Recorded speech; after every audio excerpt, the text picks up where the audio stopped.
Hello and thanks for joining me. Today I've come over to the north side of Anglesey to a National Trust nature reserve called Cemaes Bay.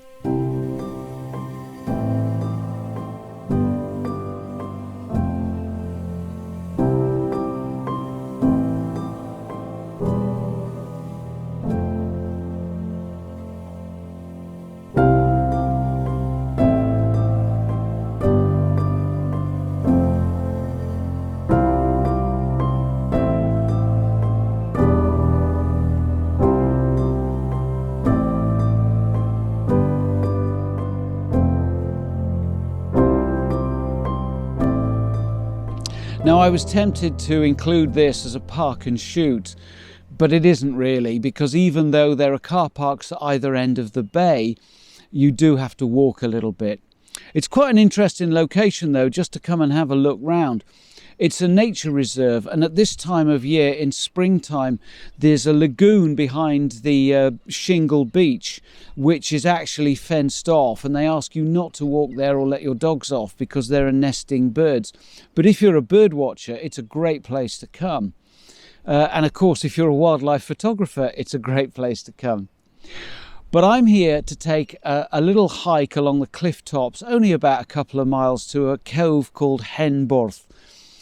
And I'm going to include this as an off the beaten track location because even in midsummer, when the school holidays are on and the island is thronged with tourists, you'll rarely meet that many people along this part of the coastline.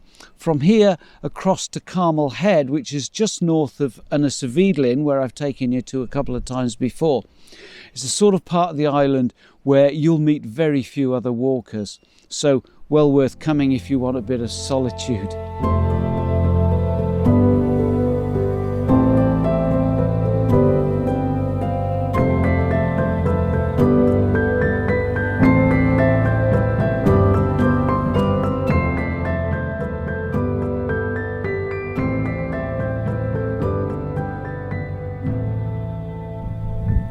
Despite the blustery conditions, I'm having a really nice walk along the cliff top this morning.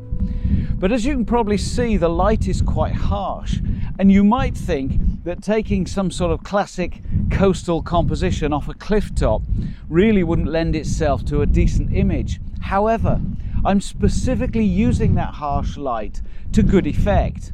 What I've got in this composition are a series of ridges running down to a rocky foreshore. And those ridges are each catching the light, and it separates them out really quite nicely. The deep shadows in between the ridges, of course, give me that separation. And it's those diagonal lines in the composition that will make this image. And in any other scenario, it probably wouldn't be something where I would stop and get the camera out. Now, despite the wind, I'm going for the high resolution mode, which requires my camera to be very still, and that's causing problems. So I've been kind of sheltering it with my body a little bit because I've got my back to the wind at the moment, luckily. Now, the advantage of this particular technique, because the sensor moves between shots, what that's doing is creating what looks like a slightly long exposure effect. And so I'm getting the equivalent of probably about a second and a half exposure. And that's giving me a nice bit of movement in the sea as it's hitting the rocks down in the bay. What I've done with the overall composition is to have it all running down as an angle, quite a wide angle setting. I think I'm somewhere around 12-14 millimeters, something like that. But it makes the shingle beach in the bottom run down into the bottom corner of the composition. So overall, relatively nicely balanced, a good representation of a standard coastal scene, but taking advantage of that harsh light to bring it to a little bit more life than otherwise you'd get out of this particular composition.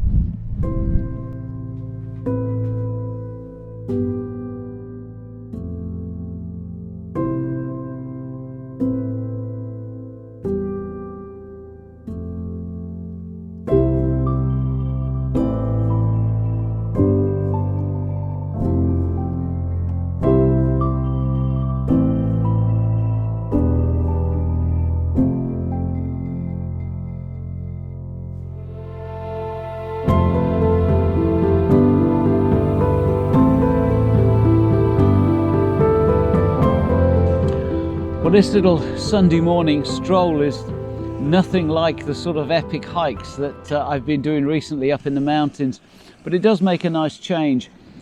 I'm only about 1.5 miles from where I parked up at Cemaes Bay, and I'm in a little inlet called Hen Borth. And I was in two minds about badging this particular trip up as whether it was going to be a park and shoot or an off the beaten track, because they kind of both apply. But this whole stretch of coastline as you walk westwards from Cemaes Bay across to Carmel Head, even in high summer, you'll almost certainly have the entire place to yourself, and that's about 3 or 4 miles of really pleasant clifftop strolling. It's not hard walking at all, and between you and me, there are quite a few good wild camping opportunities in this neck of the woods, so stay tuned in midsummer for something in that line. Just let that raw file stitch together while I have another chat with you. This isn't really a classic landscape composition by any stretch of the imagination. It's just that I wanted to get at least one photograph from here because it is such a lovely spot. But as with a lot of really scenic locations, they don't make for really impactful landscape photographs. What I'm doing with this to try and mitigate that slightly is I've got this beautiful sweep of the bay that swings round. If you actually have a look at this on a map, it's an almost perfect circular bay, a bit like Lulworth Cove down on the south coast of England in Dorset. The difference, of course, here is that I've got the place entirely to myself. I can't imagine a scenario where that would be the case at Lulworth. So I've got the bay swinging around, taking your eye around, and the light is over my shoulder, shining directly onto it. I did look at it zoomed in, but there was absolutely nothing of interest. So even though it looks great while you're sat here having a cup of coffee, it's not going to be a good image. So I really needed to put something into the foreground, and that foreground is the sweep of the shingle beach and also the various strand lines on the beach itself. Again, with the high-res mode, it's emulating a shutter speed of about a second, second and a half, something like that. So by timing it carefully, I've got a little bit of surf just breaking onto the shingle, which then is giving a bit of movement in the image, hopefully.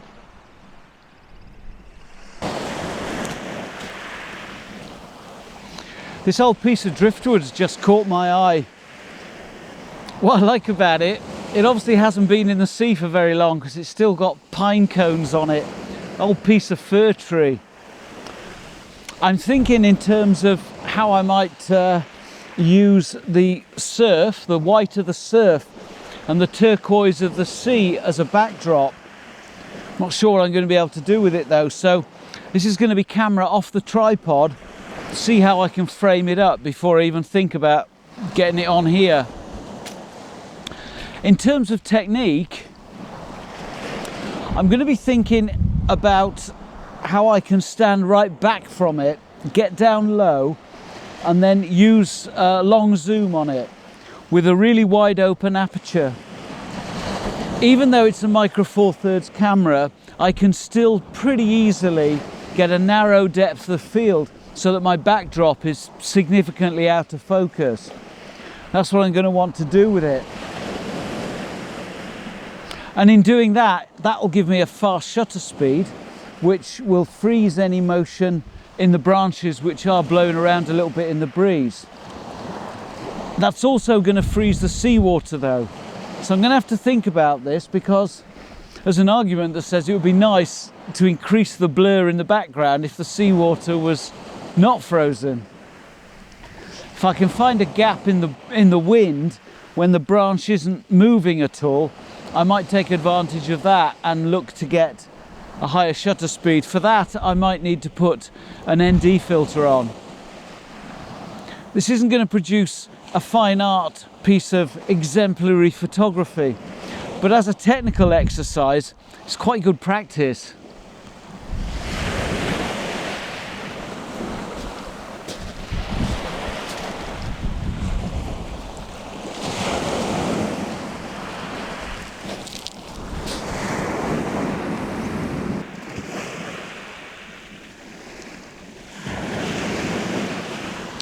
I think it's really only going to work if I can get down very low. The problem with that, of course, is the beach is sloping. So if I get down low further up the beach, which gets me further away from it, the problem I have with that is that it's not going to give me the separation that I want. Dunno. I might have to go for the long exposure and not go for the blurred background, because I'm not going to get the separation on it with that technique, I don't think. Well, I ended up right down here for this one. The branch is about 30 feet away and I'm shooting at 50mm. It's pretty much filling the frame. I've got the sun coming over my shoulder and illuminating it beautifully. So the only way I was able to get some separation on the background, though, couldn't do it with depth of field. So what I've done is I've used my 10-stop filter, closed my aperture right down to f16 as it happens. I know what's going to happen. People are going to be writing in saying, you shouldn't be anywhere near f16 on a micro four thirds lens. It's going to be really soft. You're going to have all sorts of diffraction. Well, do you know what? I don't care. This lens will go down to f22, and if there are instances where I need that to achieve what I'm trying to achieve, I'll put up with the diffraction, because for me the technical exercise on this image warranted that. So don't bother commenting, because I'll ignore you. I won't actually ignore you, I'll thank you for commenting. Anyway, so what I was saying was, I'm down at f16, so it got me a shutter speed of 30 seconds with my 10 stop on at ISO 200. That's given me a lovely deep blue background with a sort of white stripe across the image, where the surf was breaking just underneath the branch. What I've also done is I've got the a bit of beach that I can't get rid of in terms of my composition. There's no way to get down low enough. So what I've done with that, because that's the brightest part of my image, I've got a grad filter on upside down to just take the brightness of the beach down a bit, because the shingle is really quite light coloured, and with the sun straight down on it, that was the brightest bit. Anyway, we'll see what comes of this. Who knows if it's going to be any good. Well, I'm heading on my way back now to Cemaes Bay, and this is an image that I spotted on the way over to Hen Borth. Decided to wait and pick it up on the way back, because now the sun has moved around a little bit and is beautifully illuminating the fabulous gorse, and that's what caught my eye. It's framing a little rocky outcrop down below me, at about 200 feet below me as it happens. I'm right on the cliff edge as usual. But I really wanted this gorse as a little frame at the bottom of the image. I've got the rocky outcrop, which is a pretty standard seascape, but with this beautifully sunlit gorse in the foreground, I just think it brings the image to life.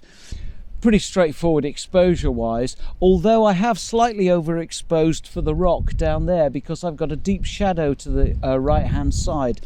Rather than try and pull that shadow out in post by slightly overexposing it, it means that I'll actually be darkening the image down and therefore not introducing any noise into it. Now, it's not too difficult a shot, because even though I've slightly overexposed it by about 2/3 of a stop, I don't have any clipping to worry about, so that's not a problem. I'm going to focus stack it though, because the gorse is only about 2 or 3 feet in front of the lens, so I've taken an image of the gorse and then an image focused on the rock, and I'll put those two together.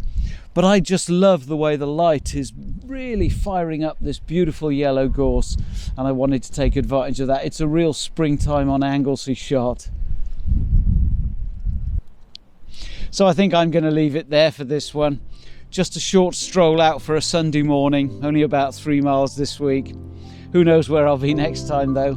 But thank you ever so much for coming along. Always appreciate your support. And if you haven't done it yet, why not subscribe now and join me next time. Cheers.